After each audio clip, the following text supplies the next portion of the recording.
see all my friends from KRIZAN are here today. Yeah, we see all, and our back cameras would work. Otherwise, we would pan the crowd, but we can't. Yeah, So I appreciate you all keeping quiet while we're doing this. Yeah, crickets. Okay, crickets. Anyone? They're good chocolate covered. Okay, so the first question I think we should ask Jeff, just to get the catamount out of the room, or elephant out of the room, is have you ever lived in KRIZAN? No. So you ain't from around here, and no. you don't live here, but you did pass through it, right? Or no? Yes, more than pass through it. I grew up in New Jersey and came to college here in 1969, Davis and Elkins College in Elkins, West Virginia. I had a great education there and enjoyed it thoroughly. And then after that, not believing I was smart enough or learned everything I should have learned, I went up to Morgantown for graduate school in WVU, of course. And during that time, not so much Morgantown, because I was very busy. I was working every night at Jean's Beer Garden up there in Morgantown. I was studying, and I was doing some construction work for a couple of the families up there. So I was a busy guy. However, when I was at Davis and Elkins College, we frequently would take road trips and do goofy guy stuff.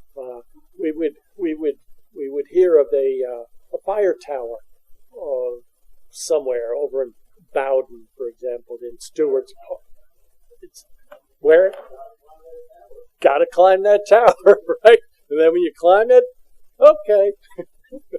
So we did stuff like that. We went caving, went to fish hatcheries.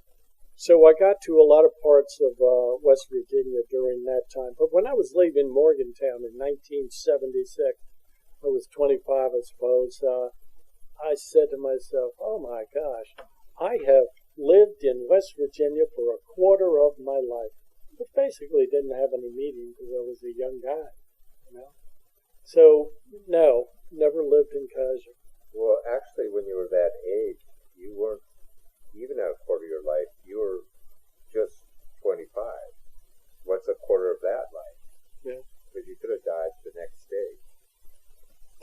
That's true. I wouldn't have been out here climbing fire towers if I was a toddler. My mother would have let me. Yeah, so we do know that fire towers around here, like there's one Pinnacle right up the road up here. Really? Pinnacle, yeah. Can somebody write that down? Pinnacle, right? Okay. Pinnacle Peak, yeah. So and in your historical fictional novel, there are other factual representations of people and places and stuff.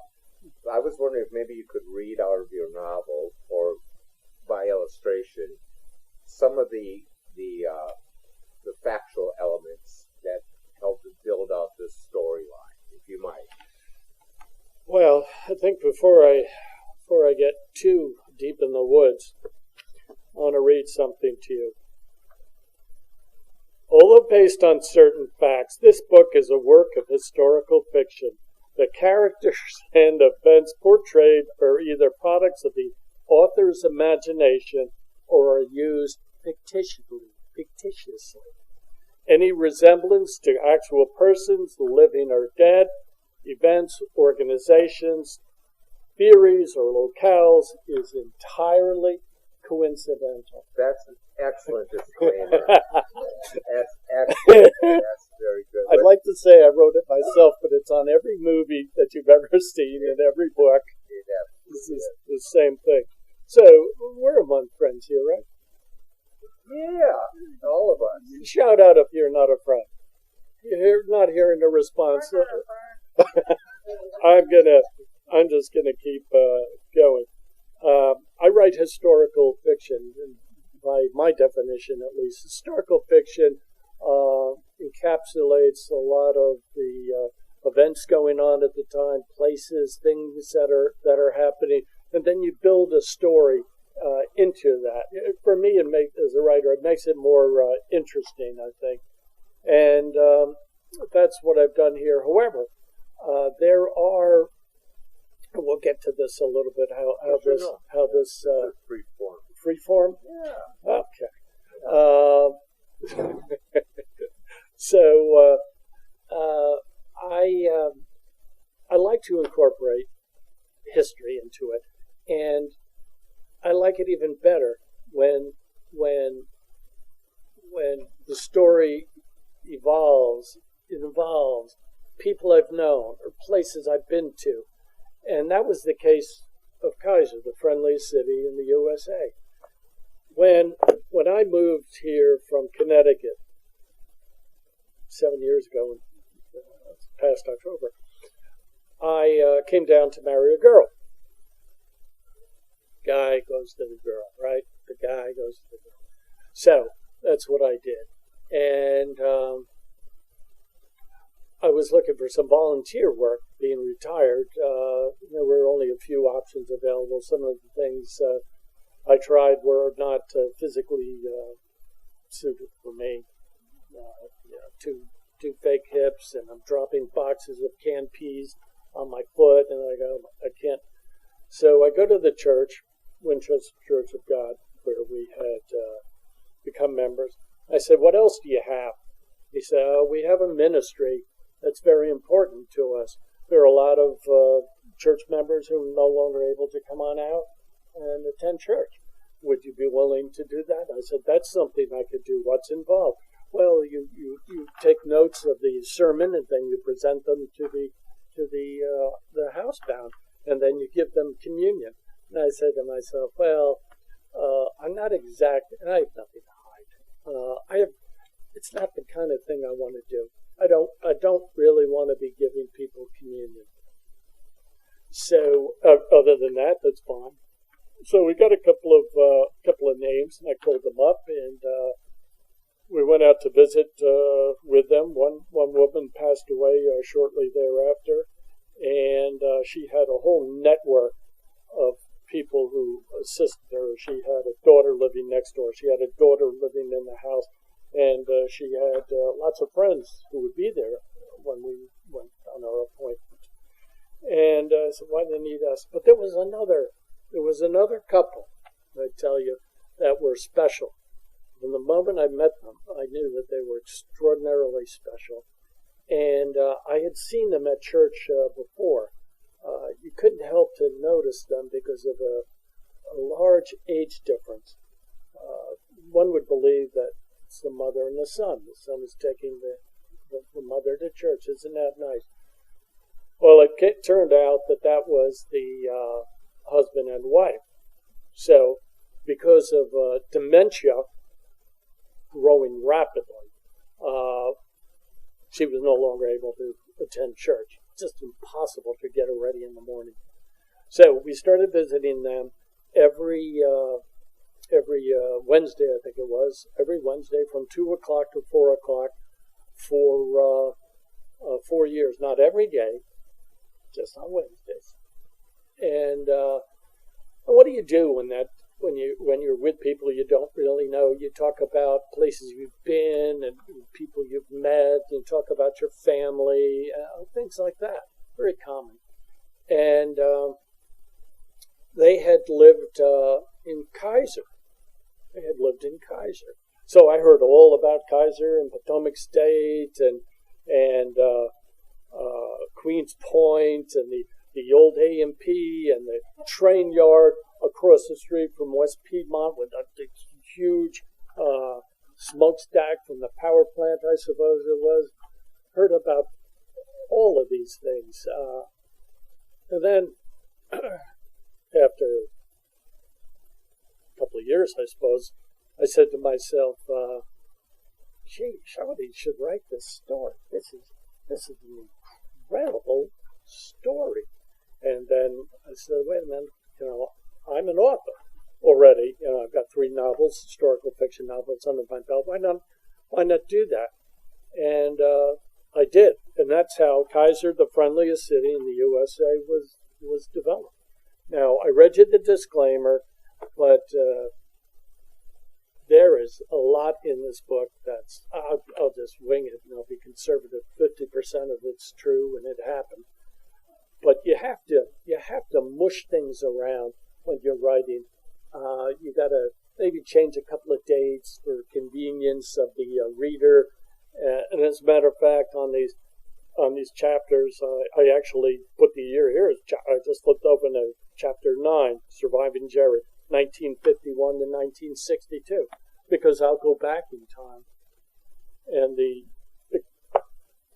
yeah, I was just going to add, so we get into more of the book itself here. Yeah. When you first start reading the book, it's a first-person narrative of what's going on. And then I got so far into it, and all of a sudden, the narrator switched. I said, what is going on here? And then as you start reading more, you realize that there's more than one narrator in this book. And so I think by example, maybe you might be able to tell us who the narrators are. You mentioned there's a Chris Jeffers. You want maybe tell us about him, maybe even read something if you like. I can do that, surely. And then the other narrator is a Will Gallagher. Mm-hmm. And somewhere in between all this goings on during this epic period of time, there were incidences occurring in Kaiser, including murder, and there was romance going on, love affairs and affairs of the heart going on, and Jeff has managed to capture a lot of these stories, I presume, from that magical couple that you were with in Winchester. A lot of that, right? That's exactly right. The bones in this book are true, things that happened. I did a modest amount of research to verify a few things, but it's true. Getting back to the business of the narration. The narrators, when I'm writing, I feel that there's a need to have the best person tell the story. The best person, even though I wrote this, the best person is not me to tell the story.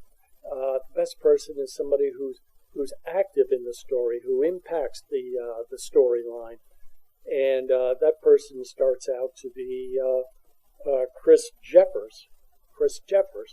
And I don't know how much I should get into this. Who is Chris Jeffers really? Well, who is Chris Jeffers? Chris Jeffers is a fictional character, but when you're reading the start of the book, he's whining. I could say whining, right? He's whining about Morgantown. Oh, it's too crowded. The streets are too narrow. I can't find anywhere to park. I got all these parking tickets. What's wrong with these people? Why can't they repaint the yellow on the curbs so I don't get another ticket? And I can't wait to get out of here, kind of thing. And that basically is how Chris Jeffers is introduced. Now, he is the narrator on the first chapter, and then the author tosses the ball to Will Gallagher, who is now best suited to tell the story going back to 1926. Chris Jeffers is only in the book 1973 to 1976, 69 to 76, like that. So we needed somebody else to tell the true story. So just reading about Chris Jeffers, I could tell you. Let me just read you this first. It's a very short reading. Name, please. Christopher Jeffers. Spell it. C-H, just the last name. Jeffers. Thank you. And how may I help you today? When I'm writing this, I'm thinking of Moby Dick. Call me Ishmael. That's how Moby Dick book started. Call me Ishmael. Name, please. Christopher Jeffers. So he's a whiny guy, and he doesn't like this, he doesn't like that, and he's not doing much to change anything. So he is picked up on the last 3 chapters as the narrator again. If you read the book, you'll see why that happens. Now, Will Gallagher has, let's say, all the middle chapters where he's the narrator. And again, he's in the book. It's important that he be the narrator. And there's a bit of what they call in authorship magical realism. Magical realism, where people can say, well, how does that actually happen? I don't know if I want to say it. I'll give you a little tease. He's alive, and then he's a dead guy, but he's still narrating. How is that possible? Magical realism, I tell you. So it's a little poetic license. So here he is. Will Gallagher is taking over. Will Gallagher here to tell you the true story of KRIZAN, the friendliest city in the USA. That's what the sign says as people drive in and out of our town. I'm sure that non-residents just passing through might question that claim. If there was something like 20,000 cities, towns, and villages in the USA, how could KRIZAN be number 1? Or 2? Or 2,000? It says the friendliest. That surely means number 1. So Will Gallagher continues, I saw that sign all my life, so I began to believe it. But I was born here, as was my father and his father, and I suppose it'll be as good a place as any to die. So that's Will Gallagher.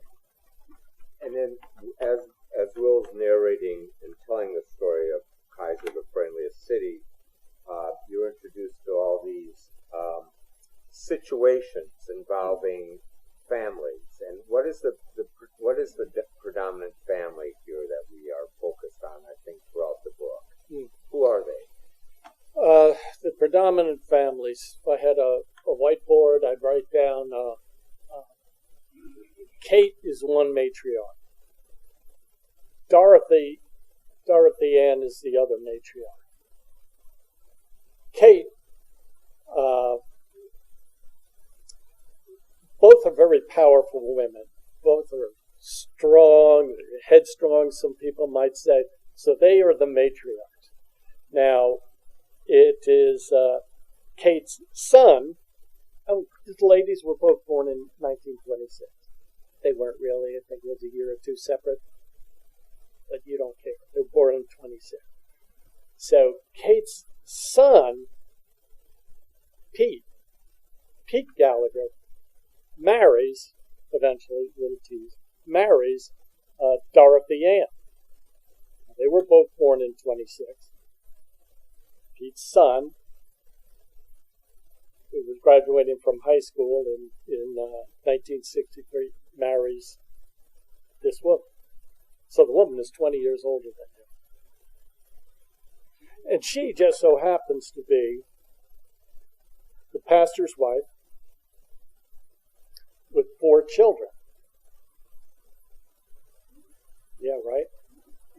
Right. So you said affairs of the heart, and that's really spot on. Yeah, it just drips of that throughout the book, throughout the relationship that you read about this family, the son, and the marriage, and the dynamics that are there. Why don't we talk a little bit about, without giving too much book away, about some of the situations in the book. For example, now there's this family that owned a Chevrolet dealership. Mm-hmm. Is that one of these families, or who is this family? This is a separate one that creates quite a stir with what's going on around their family and the sons, right? The Chevrolet dealership is a creation. It's totally fictitious. Totally fictitious. However, the actions of these two fictitiously named characters led to the ultimate death and suicide of one of the characters in the book. Kate's third husband. She was married 4 times. None of them survived, right? No.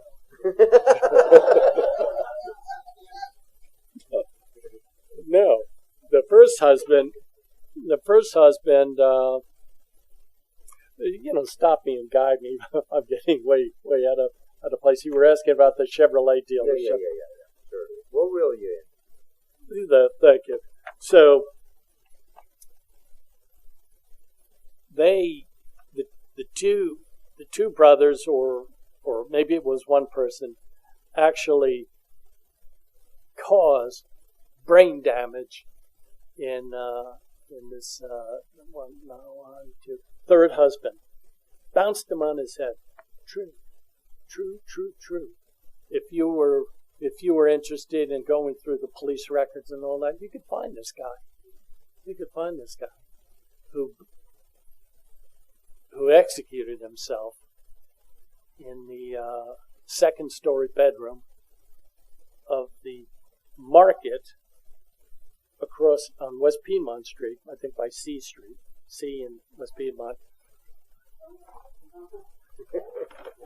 So when it was sold, I wonder if that was mentioned.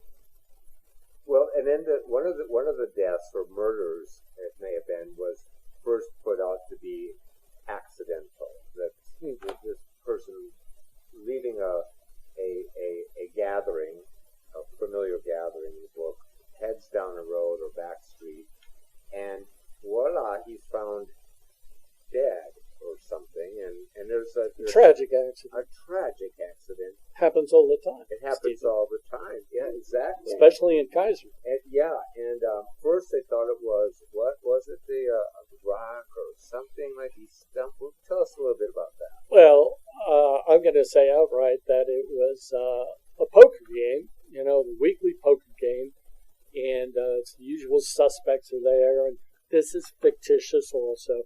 We got the dean of Pot State there. We got the principal of Kaiser High School is there. We got the A&P manager. He's there. We got Sheriff. Oh, he's a beauty. Sheriff. He's there. Sheriff Jack Chenoweth. These are made up names. You don't need to tell us this picture. We believe you. Thank you. So all these people. Half of it's true. You call me a liar? You should. You're a good liar. Right? Thank you so much. So anyway, it's a poker game, and Will Gallagher wins big, several $100. So I'm told, $300. He's got a nice watch. When he leaves the poker game, everybody's a little bit loose. Will Gallagher is not a big drinker. Some of the other guys are. And it's Christmas Eve, and they shouldn't have even been playing on that night, but it ended early, and Will Gallagher wanted to go home, so he cuts through an alley, and then he never gets home. Wife is going crazy. She's got the wife being Kate. She's got 2 sons, 3 years old and 5 years old, and she gets a hold of Sheriff Jack. Were you with him last night? Yeah, he hasn't come home. All right. So they start talking about that, and 3 days later, they find poor Will Gallagher. He had drowned. Now, what was interesting, he's not drowning in the branch of the Potomac or this New Creek or wherever. No. He's drowning in a 2-inch puddle. That's 2 inches. 2-inch puddle. Yeah, 2-inch puddle. So, if even 2 inches, right? If even 2 inches. It had rained during the day, and it stopped raining. So, glasses on. I want you to maybe read to our friends here All right. what Right. this says. Well, this happened in 1948. Check. Check. And it says that, He's looking at a death certificate. yeah, this is an actual copy of the original death certificate that says he died, cause of death was drowning. Yeah. But there was evidence to the contrary, wasn't there? Or, The man plays poker, right.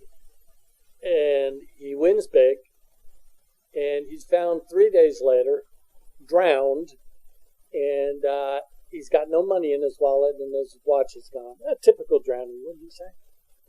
Oh, yeah, very typical drowning. And there was a bump on his head, right, or something like Yes, that. that's true. And there was a rock nearby, but he drowned. Yeah. So off to the morgue he goes. Boom, there you go. So that's one of a couple deaths that were murderous in nature. Although this one was a drowning. Yeah, our Timmy. Oh, Timmy, yes. Tell us about Timmy. I like Timmy. I do too. Is there, maybe you could tell us more about his character? I think you have something notated about, or you can actually describe him in your writing there. Or you can, from memory, tell us about Timmy, what kind of person Timmy was. This guy might sound familiar, since I think there's a Timmy in Kaiser today. After you hear about his character. Yeah. I think there's a Timmy in every town. There is, in every town. No, I'm not judging, that's for sure. I created Timmy, totally fictitious. I really, when I got a wink or something Your too. disclaimer is fine. That covers it. That's like a blanket amnesty for Well, all your life. Thank you, everybody. When I was growing up in northern New Jersey, there was a young guy who walked all around town. He's called the Walker. I knew his name. My mother was a friend of his mother, and he used to walk all around town. His father had a sudden tragic death, and he just didn't make it. You know, he went off to college, and he was dispatched the next day. Just couldn't deal with it. So he walked all around town. Now I move up here from Connecticut down here to Cross Junction, Virginia, where I live. And every day, twice or three times a day, when I'm writing or doing something else in my office, I hear this basketball coming down my sleepy street. And it's another Timmy. He walks from his house to the basketball court, and I've seen him down there shooting maybe 10 or 15 baskets, and then walks home. Great exercise, I mean, the walking part of it. So that's how Timmy was created. But Timmy's purpose is to represent truth with a capital T, not our truth, your truth, which is all different, but the truth with a capital T. And he is the foil to all the bad guys in the novel. That's right. He is the foil, and I could read you a little bit about Timmy. It's one of my favorite characters. He's just there. He's just created. He is. You know, is he a central character, a major character? You were asking me about that, and I said, you got Kate, you got Dorothy Ann, and you got Pete, the son who marries Dorothy Ann. Sheriff Jack is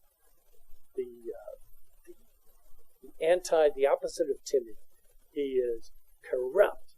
He is not going to call him evil. He's just a corrupt guy, and cover your ass and just do it his way. So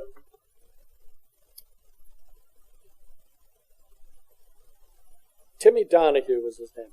Timmy Donahue was a more recent visible addition around town. Only a kid, truly another harmless personality. It didn't matter what the weather was like. You would always see him just walking downtown, all around, on the railroad tracks, on the sidewalk, in every neighborhood. At one time or another, he must have seen every home, every street, and every square inch of Kaiser.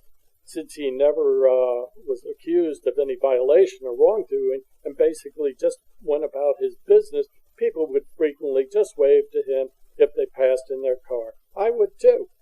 Now, again, this is Will Jeffers, narrating this. What made him particularly noticeable was that he would be carrying a basketball, occasionally bouncing it as he went on his merry way. So for your writers, you see what I've done? I've taken pieces of my life and created a character which is a composite of everything that I know. And I want to read something, in fairness to fictional Timmy, so you get a better understanding of this character. Jack Chenoweth, Sheriff Jack, no good, Nick, no good. He's the sheriff. He's the big shot in town. So he's in his office. Vinny is the desk clerk out there one day, and years have passed, and Timmy Donahue is now walking into their office, and he's got something to say.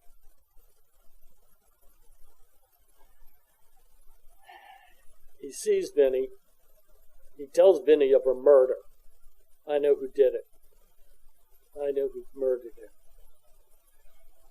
And Vinny sends him into Sheriff Jack's office. And Timmy's about ready to leave, having said what he wanted to say. Not what Jack wanted to hear. Well, if you don't have any other murders to report, our business is concluded. So this is Jack talking to Timmy. If you don't have any other murders to report, our business is concluded. I'll show you out. Oh, don't forget your basketball on the floor.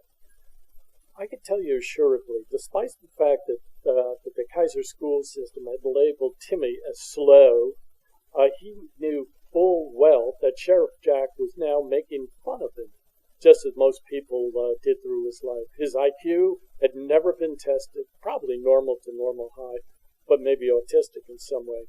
The worst that I would ever call Timmy is very socially awkward.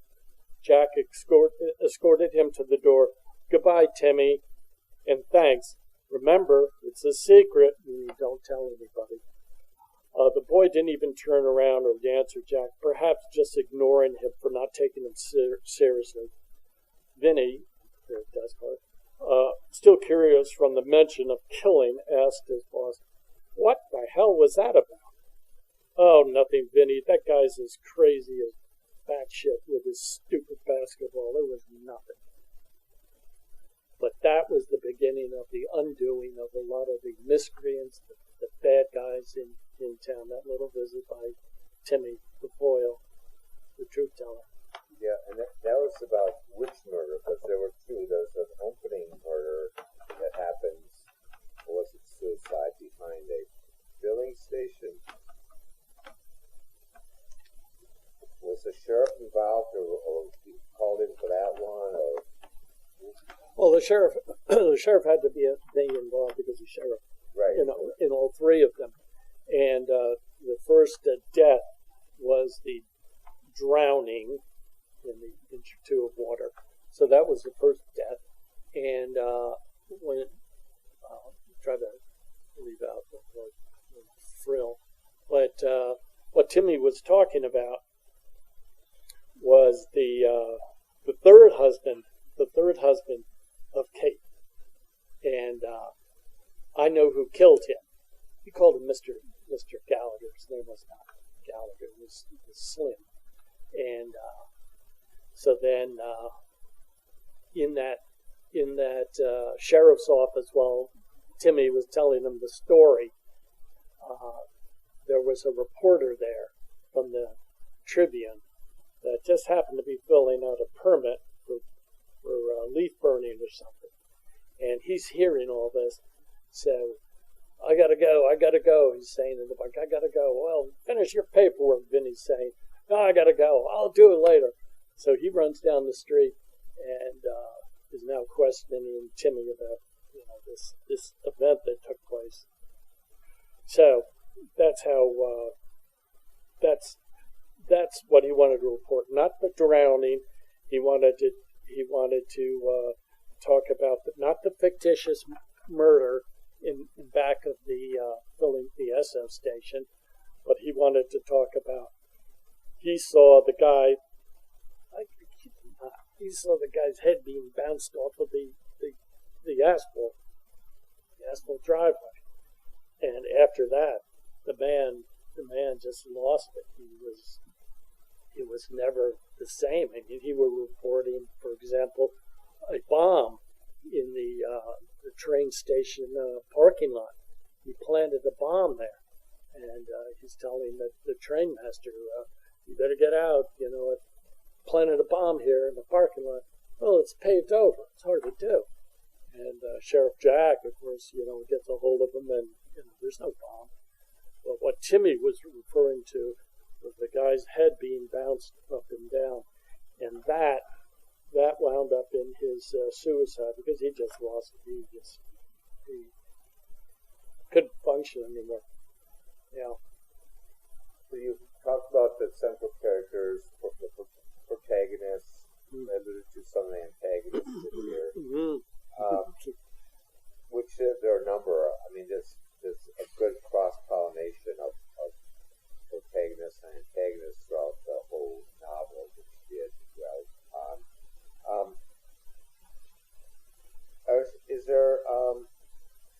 Are you in any of this besides your story? I mean, are you any one of the characters personified,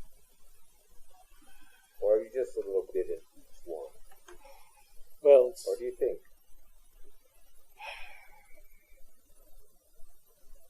Look at this guy in the back of the book. I hate to read about myself. Read it. I'll read part of it. All right. You read it. About the author.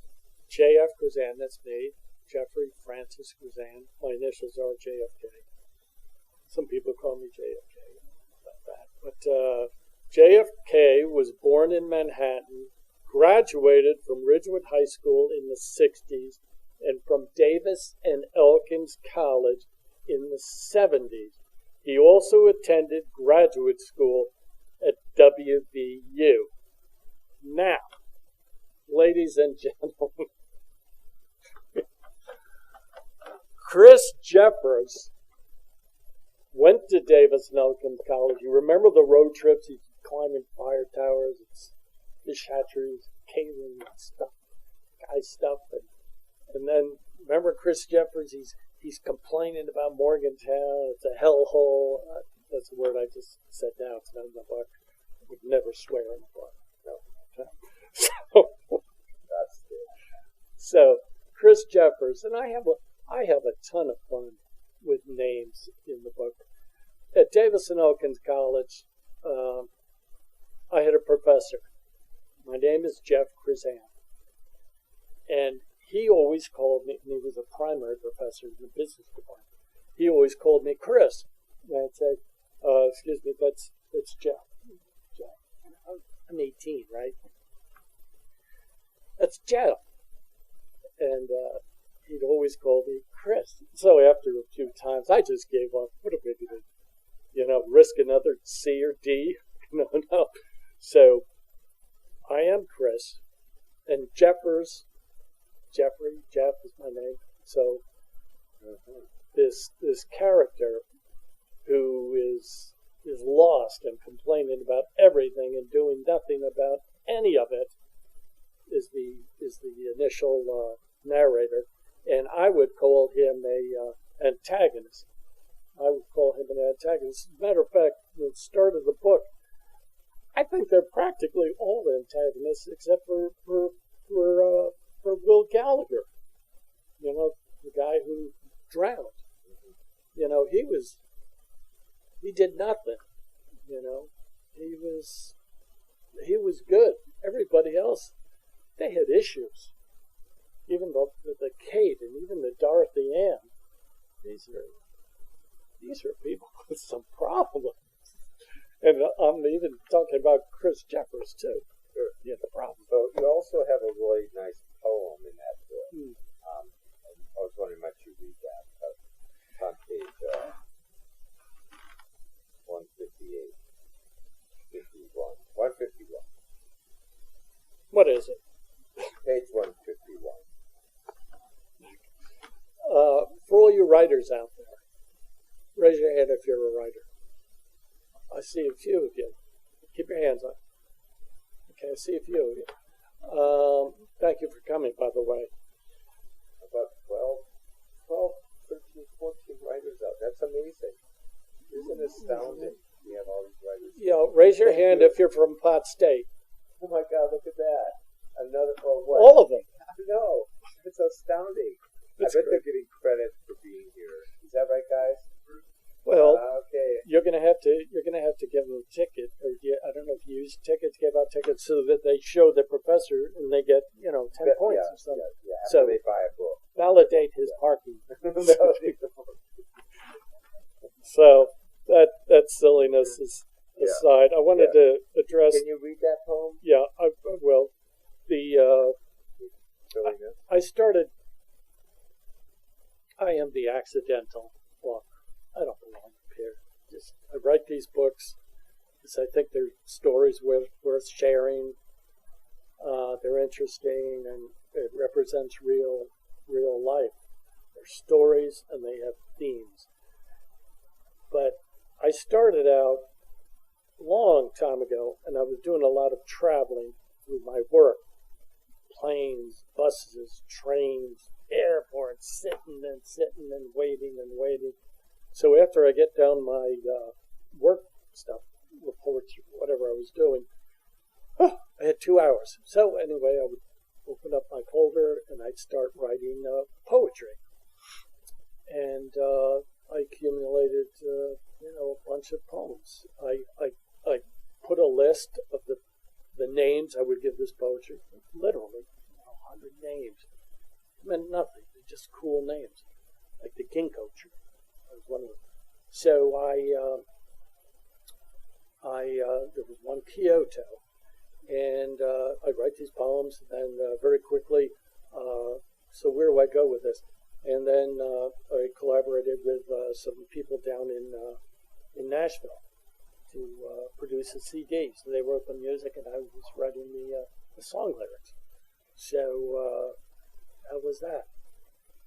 So I have all these things, and I thought, I should really incorporate some of these things into the story. So this is actually in the storyline where young Pete Gallagher, who's probably living in Florida, Jacksonville, with his brother and his wife, Pete's brother's wife, and he's writing to this woman that he met, arguably his first love, and he's writing her poetry.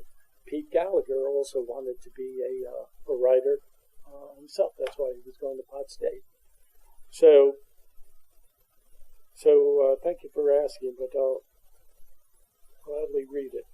There's a train ride back in time for me to find that place where I first fell in love from the warmth of your embrace. The night was still and warm, but how would I have known that you'd mean so much to me when away and all alone? You're the last thing that I think of, then the first to appear to me when the morning sun peeks in my room, my darling Dorothy. In my dreams, I'll never want to leave you far behind. Just call my name and I'll come to you, if only in my mind. Take my hand and we will find a place for you and me, where the sun will shine and the birds will sing the perfect melody. Come to me, and I'll take a walk with you beyond the tracks in Kaisertown, where our dreams can come true. You're the last thing that I think of, and the first to appear to me when the morning sun peeks in my room, my darling Dorothy. I actually wrote that on a bullet train from Tokyo to KRIZAN in Japan. But it was originally called Kyoto. Oh, great. Good to know. Yeah, it is. Yeah. There's a Kaiser in Japan. Oh, yes, it's the capital. I was going from Tokyo to Kyoto, which was the original capital of Japan, way back with the geishas and all this stuff. Yeah. If you ever read the book, which I did, and saw the movie, which I did, Memoirs of a Geisha, it was fascinating for me to be in Kyoto looking for the geisha ladies. Well, normally at this point, what we would do, and I know all these students out here, none of them probably read the book yet. No, they didn't have an opportunity, but normally we'd open this up to Q&A. So we're going to open this up to Q&A. Yes. And I think you've talked a lot about how you constructed some of your writing, what you pulled from your life experiences, etc., like that. We were going to offer all you guys a 20-minute. Jeff was gracious enough to offer a 20-minute how to get your own book started. But given the fact he's given so much information about that already, we probably won't go ahead to do that. However, if you have any questions, Jeff will be happy to answer them. One at a time. Yeah, we'll just pick them. You're third from the. Okay, this guy. Third row, third seat in. This guy here.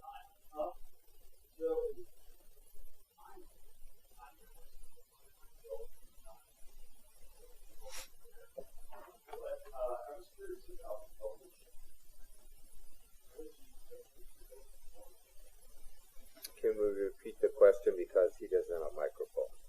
So the question was, for recording purposes, yes, of course. The question was, how do you actually go about publishing your book once you have your manuscript?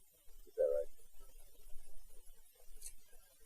I met a guy once who spent 2 years in Alaska writing this masterpiece.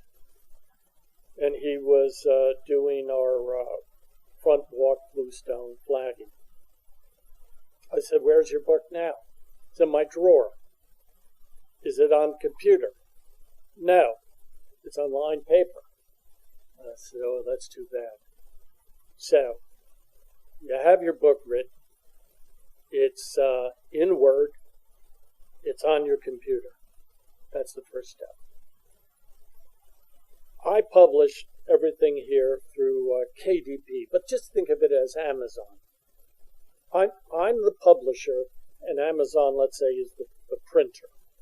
So what you have to do is format it to their specifics, embed fonts, and I don't want to get too technical. It's very hard for me.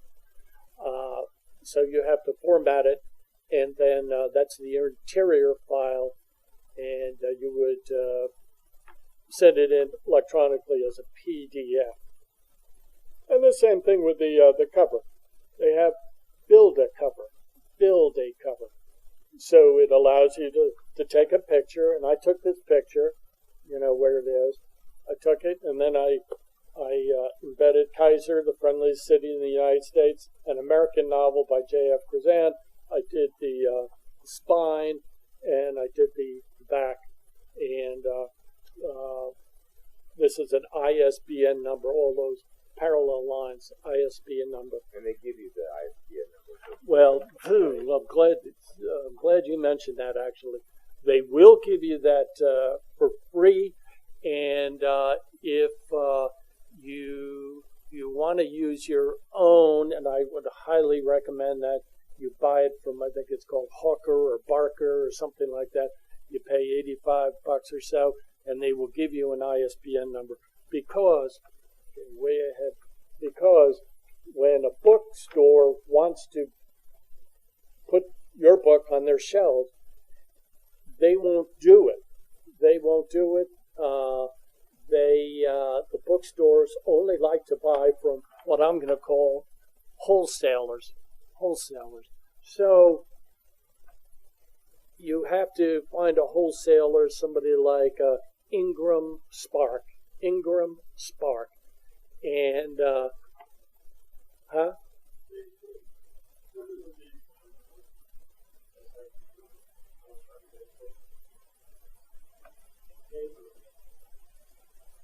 shocking, because I'm pretty sure it was a very fine piece of work. And oh yeah, the hard reset. Yeah, it's probably not in their genre. Yes. Here's what I think, and I'm not the expert on Ingram Spark, but with Amazon, you could have a 275-page book that says blah, blah, blah, blah, blah, literally BLAH, comma, BLAH for 275 pages, kind of. And they will print it for you through KDP, and if any of the just let's say non-bookstore people want to buy the book, which they do, they buy it from Amazon, so they could be buying blah blah blah blah blah. You know, they are not critiquing it. They're just printers. Right. So, but why would you get an ISBN number from a third party rather than Amazon? Because Amazon have a hook into you at that point? Yeah, like you said. So bookstores are going to buy from wholesalers. They're going to buy from the Ingram Spark, and Amazon KDP won't transfer the file over to them because they're claiming that's my ISBN number. We're not going to do it. That's simple. We're not going to do it. We're not going to transfer it. And wouldn't that have been easy for me just to, with a keystroke, have it transferred?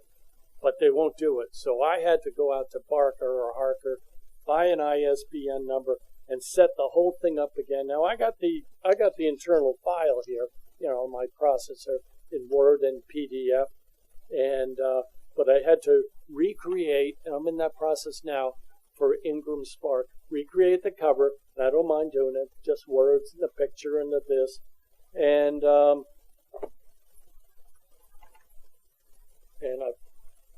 it'll be a different ISBN number. I know you're not maybe into these details. This book from KDP Amazon is going to have a different ISBN number, and the one, if I ever eventually get my fonts embedded for Ingram Spark, that'll have a different ISBN number, and off the races I go. So that's how you get started. But I find it just so strange that your book could be rejected. If you send it to Harper or Prentice Hall, if they're even still in existence, they love to reject books. J.K. Rowling.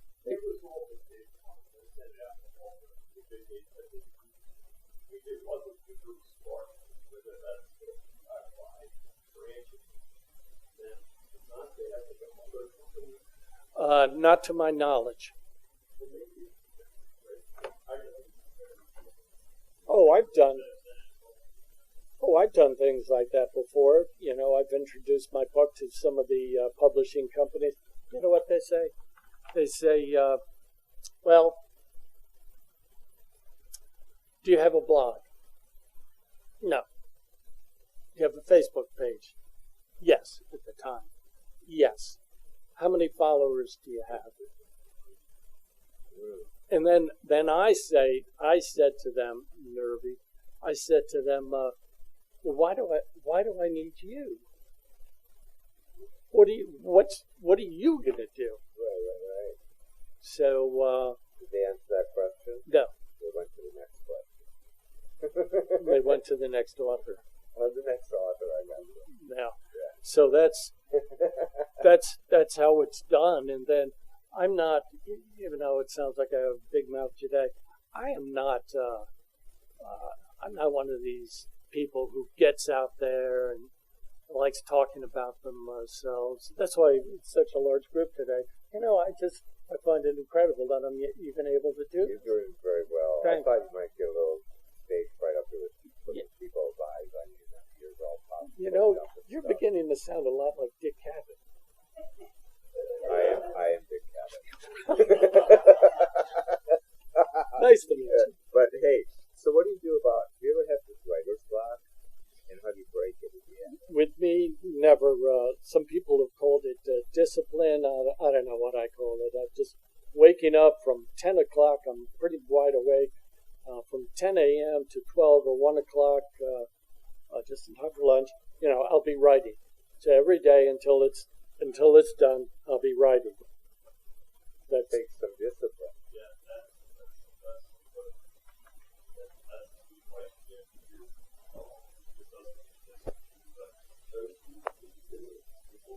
Writer's block, I'll say never. No. The books, I don't know how exactly I do it, but I usually have a table of contents before I start writing. I have the ideas. Okay. You set out like a little framework for yourself, and then you go and flesh it Oh, out. and then during the process, this is stupid. Throw this one out. And I said, people need to understand Dorothy Ann. Where did she come from? How did she get this way? And the same thing with Kate. Where did she grow up? Going down the street here to the Tribune building and demanding a job as a paper boy. Oh, that's right. That was classic. Yeah. From Frank Gannett. From Gannett. Yeah. Who used to own who's now Gannett Press. Yeah. Big Gannett, right? Well, Which was big then too. He was just here temporarily for. That's the way the story goes. The editor, the editor, the news chief, or whatever he's called, was being replaced. So until the next one came in, Frank Gannett, the man himself, hired this paper girl. So she comes in there as a ball of fire. Well, I got to tell you, and don't you know that girls can do this? I could outwork any girl, and I need this job. I don't just want this job. I need this job. And so, and don't you know that it was 17 years ago, or she says, or something like that women got the right to vote. This is, 1926, she was born to be 1936, somewhere around there. Don't you know that? And it was the first paper girl. Right? Frank Gannett saying, okay, but you got to understand, there's no paper girls just because no girl has ever wanted to have a paper route. Right. And as a matter of fact, he's asking her, do you know Ben Fleming? No, I shouldn't be asking. Gannett's telling a little Kate there, do you know Ben Fleming? Well, Ben Fleming just gave up his paper route, and you could have his. You start Monday. Yeah, and she was quite an entrepreneur as she matures through the story. It's true. From the lemonade stand to her business, the market that she and her husband bought on West Piedmont Street, and then there was another business that they bought, some kind of pizza place or some kind of restaurant a few doors down. There was a gas station that they actually acquired. So she was quite something. I never met Kate, but I got the story from our shut-ins, and so even is it on the same page as the disclaimer? No. Good. Oh, the dedication is to the great state of West Virginia, where I studied for 6 years and met people who became my lifelong friends. So here's the acknowledgement. So I'm blabbing about, it's all made up, it's all fictitious. But in the acknowledgement, I said, the stories and anecdotes as told by William H. Dawson, inspired me to write this novel about love, unconditional love, and the paradox from judging others. Paradox meaning judging others too early, and that's what Chris Jeffers did in his youth, in his development, judging Morgantown and people, etc. Well, this has been very good. Thank you, Jeff, for coming out. My pleasure. And I know you guys have to get back up to the campus because classes start. So, but you feel free to hang out in the lobby a bit. You can talk to Jeff more closely. Yes, I'd like that. And maybe get one of his books. He's been more than happy to sign it for you, and we're going to have a little refreshment out there, and thank you again for coming. Thank you, Stephen, very much. Thank you.